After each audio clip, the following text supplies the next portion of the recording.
Got my eyes straight ahead, got my head in the game. With the red light on, I'm just waiting for the change. Keep my head down low. Everyone remember that group? You might have heard of them. Who? I'm not talking about the band, as in the World Health Organization. You know, the ones that kept recommending because they put out the experts, the statement from experts. You have to trust who. We all kept getting told by our respective governments how the World Health Organization, they've recommended this. They've got the experts. They've told us we have to do these things. You know, we have to follow the lockdown rules. We have to. It's recommended we should be getting vaccinated from the Charlie Victor, all that stuff, because the WHO, the World Health Organization, they are beyond reproach. They are the experts. They kept putting up the experts. Trust us. Trust the science. And why wouldn't we trust the science? Why wouldn't we trust them? I mean, it's not like they've ever done anything to cause us to doubt them. Check this article out. Just came out today. This one's that I'll read for you. It's from The Guardian. Title: WHO aspartame safety panel linked to alleged Coca-Cola front group. There you go. Pictures of Diet Coke. In May, the World Health Organization issued an alarming report that declared widely used non-sugar sweeteners like aspartame are likely ineffective for weight loss, and long-term consumption may increase the risk of diabetes, cardiovascular diseases, and mortality in adults. It's comforting. A few months later, WHO declared aspartame, a key ingredient in Diet Coke, to be a possible carcinogen, then quickly issued a third report that seemed to contradict its previous findings. People could continue consuming the product at levels determined to be safe decades ago, before new science cited by WHO raised health concerns. That contradiction stems from beverage industry corruption of the review process by consultants tied to an alleged Coca-Cola front group. So someone's making money out of it, basically. The public health advocacy group US Right to Know said in a recent report it uncovered 8 WHO panelists involved with assessing safe levels of aspartame consumption, who are beverage industry consultants who currently or previously worked with the alleged Coke front group, International Life Sciences Institute, or ILSI for short.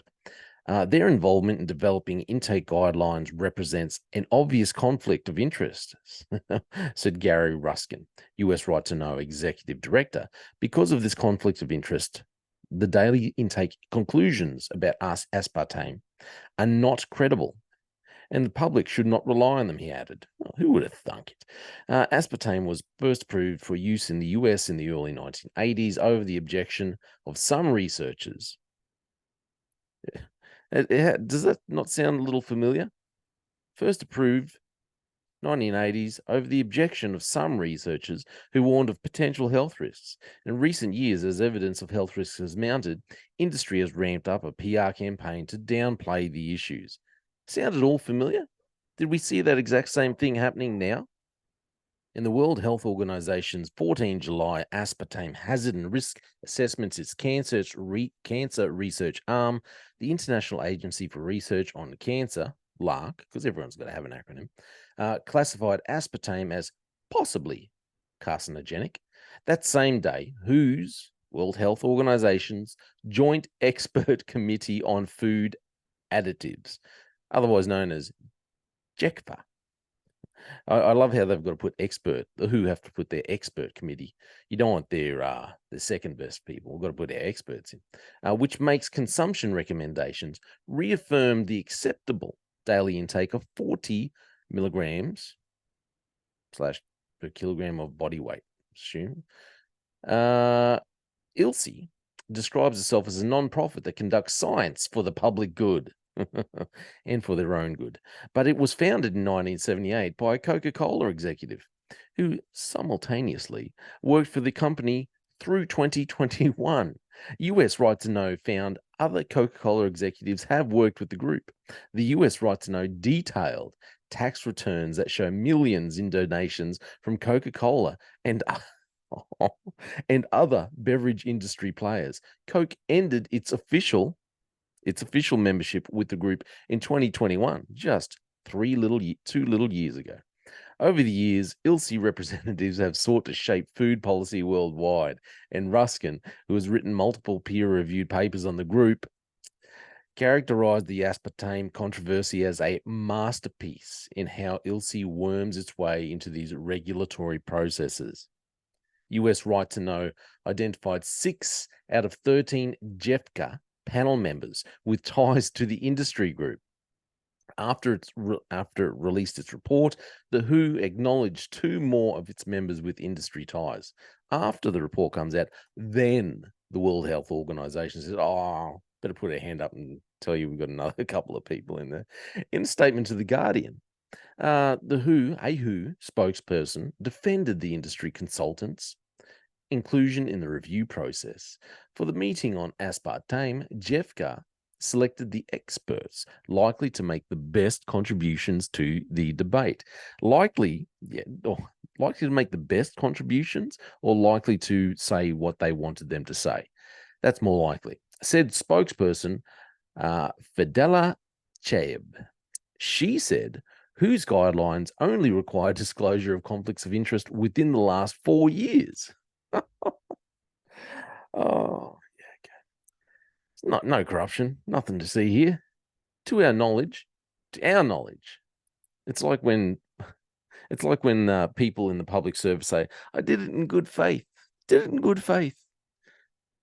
To our knowledge, the experts you listed by name have not participated in any ILSI activities for at least 10 years, she said. But that partially contradicts a statement made by WHO just weeks before to the news outlet La Parisienne, in which it acknowledged 2 people currently working with ILSI were involved in the process. So they can't even lie straight. They can't even get their facts straight. They can't even get their lies straight. The Guardian had also asked about those 2 people identified in the Parisienne story, but were not listed by name in its email. The WHO told La Parisienne, "We regret that this interest was not declared by these 2 experts, either in the written statement or orally at the opening of the meeting."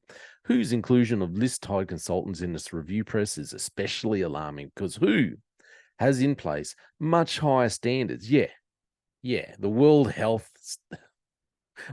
Organization has high standards for taking over the world. Them and Klaus Schwab. To ensure there are no conflicts of interest in the processes. What? They just said, how can they sit there and say who has in place much higher standards when they've literally just said that, you don't have to disclose any conflicts of interest. Only required disclosure of conflicts of interest within the last 4 years. Oh, but we've got such high standards. Ruskin said the move also marks a change in direction for WHO, which in 2015 distanced itself from ILSI when its executive board found the group to be a private entity and voted to discontinue its official relationship. Ruskin said the damage has been done in the avalanche of media coverage of WHO's designation of aspartame as a possible carcinogen. Many outlets noted WHO's split decision or reported that WHO found the product to be safe. Those reports did not note ILSI's fingerprints on the safety assessment. So much of the tone of it has been there was a split decision at WHO, and we shouldn't be concerned. So go ahead and drink all you want. He said that's so poorly served the public. Just go ahead, just ignore it. We make all this advice, but hey, we're the experts. Like I said, what else? Here, let's have a look. Some other headlines that, a guide. This is from the WHO, their very own, a guide to WHO's guidance on COVID-19. More, expert advice from these people who, I bet you there's no way there was some group that's actually funded by, Big Pharma. No way. No way at all. And how about all those lockdowns? And what about, if you've got to get the jab, COVID-19, Charlie Victor advice for the public, the WHO, well-trusted organization. Of course, we should trust them and their panel of experts. No way, none of them are receiving any cash for making these advice, for giving advice. What do you reckon? I just think it just amazes me that they find out the truth so easily. In reality, they can, people dig up the truth, find that there's all this corruption within the World Health Organization, and yet they just seem to brush it off.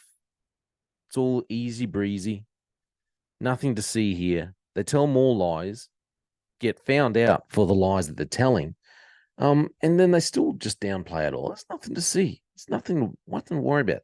Just millions of dollars pass through someone's hands, through someone's organization. Some people were involved with that organization, but hey, we have high standards. They have to disclose public interest. They have to disclose conflict of interest within the last 4 years. Nothing to see here. You can trust the World Health Organization. Yeah, we should trust them and the World Economic Forum. Two very trustworthy. What else have you heard about the WHO? Anything else we should be talking about? Listen, before I go, I've updated my information. I put my email address on there for people to email me. Please do not inundate me with ridiculous emails. I will try to get back to everyone, okay? I receive all these messages and people trying to contact me and say stuff. I'd love to talk, love to chat.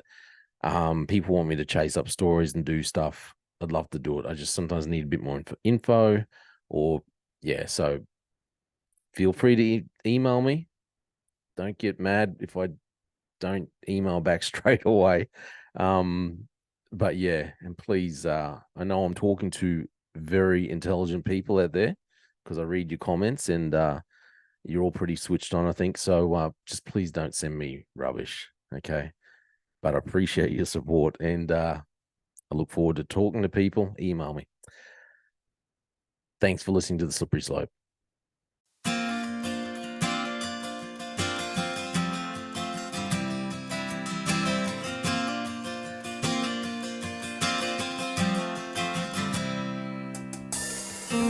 Wheels up on a cool spring evening. The breeze comes from behind. We join the birds out over the water and leave the city far behind. Hear the music playing in the distance. There's a love song on the line. Look out the window, the birds out on the water, and I'm singing my own rhyme. Here comes the sun, dancing on the moon. Here comes my baby in the distance. I can smell a sweet perfume. Can you see the stars? They're dancing to a tune. I know my baby, she's waiting in the distance and singing her own tune. I'm still in love.